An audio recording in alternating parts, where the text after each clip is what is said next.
bonjour. Come to check out my custom N64. Look at that beauty. Extra ventilation in the top, air induction ports in the sides. Yeah, I'm lying, that's a crap thing. Here we are. That paint job. If you're not watching in 720p, you really should be, because it's quite detailed. Crackle effect paint job. If the damn thing will focus anyway. That's done by using deliberately incompatible paints. Gloss gold on the bottom and the cream top coat is incompatible, so it cracks and tries to get away. But obviously it can't, so it sets like that. Looks quite nice though, I say it myself. Obvious cosmetic change. Switches and reset. No switches and reset. And also no expansion pack cover. It's all smooth on the top. Once the expansion pack's in there, it doesn't need to come out, so there's no point in keeping the hatch there really. The expansion pack is in there, and I removed the case from it and fitted a proper copper heatsink to it, so it runs nice and cool. Another obvious change, only a single controller port, mainly due to the fact that I'm on my own when I play on this most of the time. It's very rare when I actually need to play on it multiplayer, so I thought I'd clean the front of it up quite a bit. It's all perfectly smooth. A lot easier said than done, that is, because obviously you can't just desolder the controller ports, because then you've just got holes in the front. So that's what I bought this for. This is a broken N64 which I bought. I knew it was broken before I bought it. I didn't get stiffed. And I've harvested plastic from the case and made little semicircles, meticulously made I should say. It was a pain in the arse. I had to chop the plastic out, then sand and file it into little semicircles, then glue it in there, and then obviously when it's set, sand and file and cut it to shape so that it's got the proper overlap, which they have. This is not just, they don't just join together, they overlap slightly. So yeah, that looks quite nice. Obviously I've moved the power light as well. It's normally there, and I've moved it across to the side, mainly for OCD reasons, because that feature would have to be balanced out by a feature on this side. I've also turned it vertically. Looks quite nice, I think. There's actually a 2-function LED now as well. If I turn it on at the wall,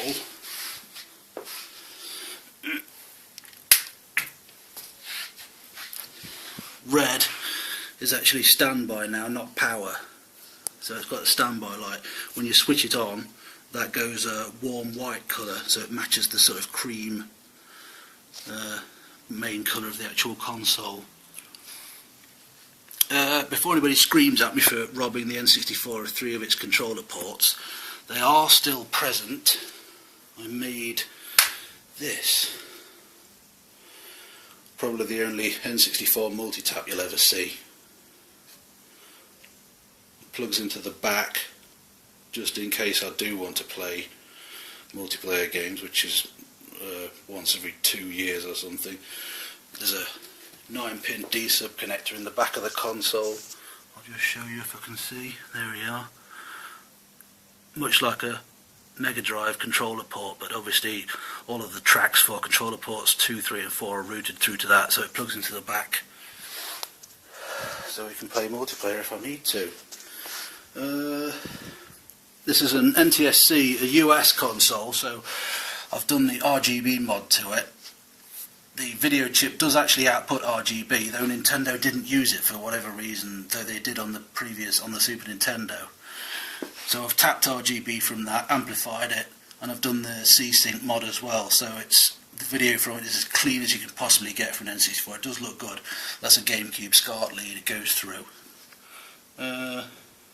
Yeah, so obviously the title of it is Switchless, which it is, obviously. Not just these, I've also got rid of the actual hardware switches inside as well.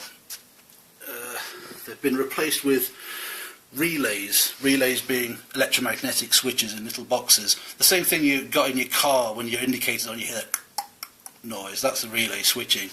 And the relays in this, one latching and one momentary for power and reset respectively. They're controlled by a 2-channel coded FM receiver, which is about here, which in turn is controlled by that. So it's power and reset are done remotely via this fob. So that's where there's no switches there. I had to compromise the main heat spreader inside it to fit all the additional hardware in there. So if you look inside this one, there's the heat spreader. I had to chop off the right third of it in order to put things there, which was actually, I'd already decided to remove all the controller ports apart from one, which was actually a good idea because I couldn't keep these two here, it turned out, with all the extra stuff which is going to go on this side. I compensated for the removal of that part by putting a fan. There's a Noctua PC fan just under that vent there, which keeps things a little bit cooler. Not that the N64's got heat problems anyway, but I'm a big fan of fans. I've backlit the N64 badge as well. I'm not the first person to do this. I've seen other people backlight them, but they've used LEDs. And LEDs, it creates like a beam, so you get a sort of a hot spot, and then the rest of it's not very well lit. So I went the whole hog on this one. It's actually backlit by an electroluminescent panel, much like you'd find in a phone or a PDA. Obviously there's a driver for it in there as well, because EL panels run on, I think it's nearly 400 volts actually. 400 volts but only about 60 milliamps, so it can be run from the N64's power supply via the driver. But it gives a very, very uniform light. The whole logo lights up, it looks really nice. Yeah, I actually lied. There are 2 switches in this, but they're not required for the general use of the console. I don't know if you can see them. There they are. Tiny little switches. You have to switch them with a little pointy thing. The rear one controls the fan speed. It either goes through or bypasses a resistor. It's quite simple, between low and high speed. It's normally on low, but in case we have another horrible heat wave, I can make it go faster as well. And the front one turns off the illumination for the logo on the front, just in case I want to for some unknown reason. That's about it for the console, I think.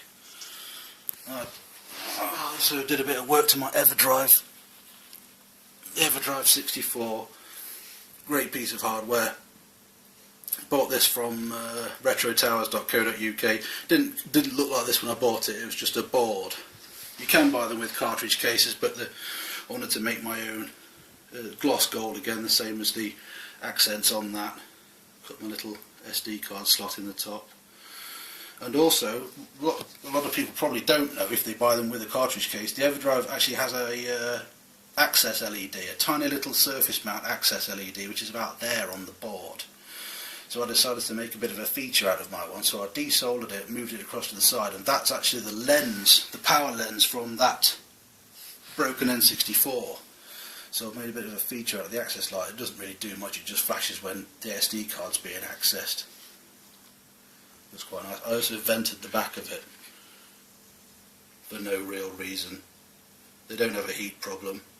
Bloody focus. Looks quite nice. Obviously extra ventilation won't hurt anything, so it looks quite nice in case somebody's ambling around behind there in that foot of space. So yeah, well, I'll plug everything in and show you it going. Give me a sec.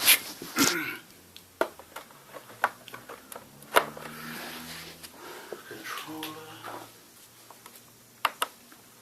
Can't stand the camera up because it's actually a phone, and phones are a bit flat these days.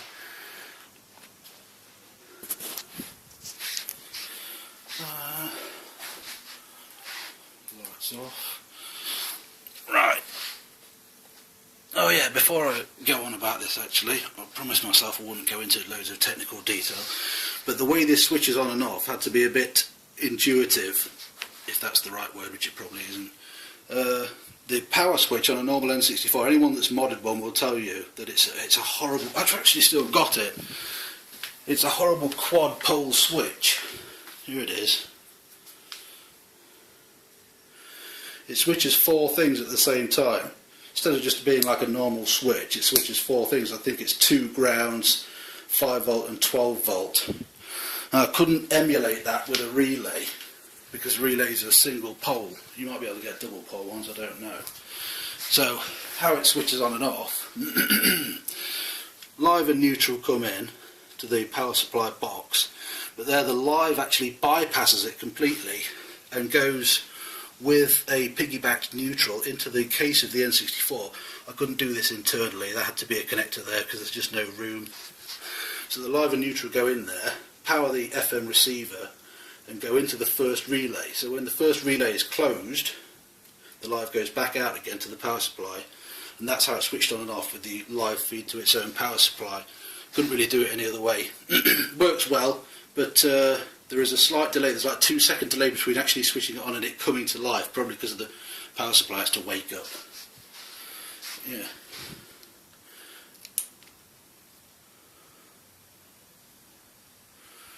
There we are.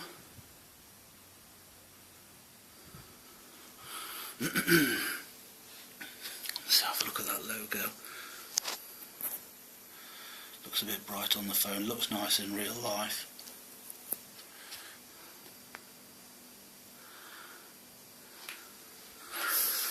Now the Everdrive is basically, well, it's classed as a backup device, but obviously it can't back up games.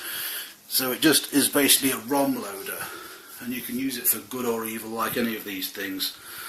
If you play games which you don't own, you are breaking the law. All of these games I do actually own. I treat the Everdrive like a CD changer basically. It's very convenient not to have to change cartridges, especially in light of the fob. I don't even need to get up, so I don't have to expose myself to any unnecessary exercise, because exercise is bad for you. So if I just pick a game, Donkey Kong,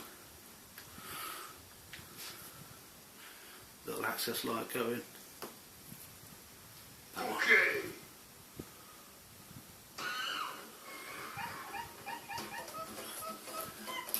Put that on smart.